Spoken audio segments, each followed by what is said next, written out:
Magandang umaga po sa inyo lahat. Welcome po sa ang unang aklat ni Samuel. Sa aklat na ito, inuulat ang pagbabago sa Israel mula sa pamahala ng mga hukom hanggang sa panahon ng mga hari.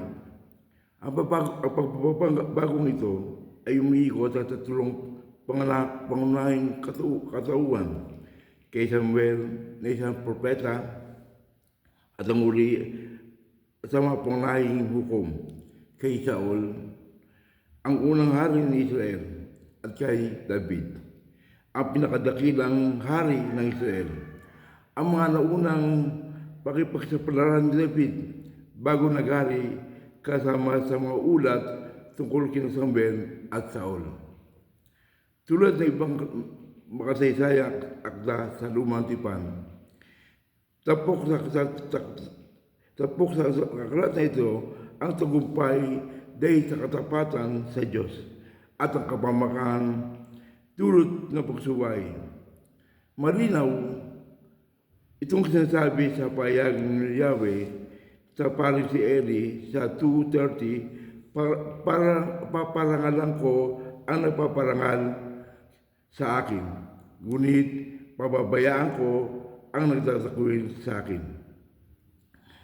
Itinala sa aklat ng kahalong damdamin tungkol sa pagtatag ng kaharian si Yahweh ang siyang tunay na hari ng Israel. Ngunit dahil sa sagot sa kahilingan ng mga tao, siya ay pumili ng hari nila.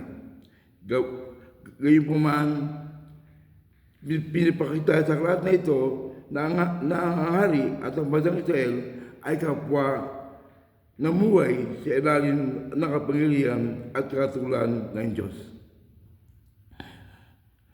Sa ilalim ng mga kautusan ng Diyos, kailangan panatiliin at igalang ang mga karapatan ng lahat ng tao, mayaman man o mahirap. Nagtatapos ang aklat na ito sa pagkatalo na kupo ng Israel sa mga Pilisteo at sa kamatayan ni Saul at anak nitong si Jonathan. Samuel bilang hukom ng Israel. Si Saul ay naging hari. Ang mga unang taon na maghari ni Saul, si David at si Saul.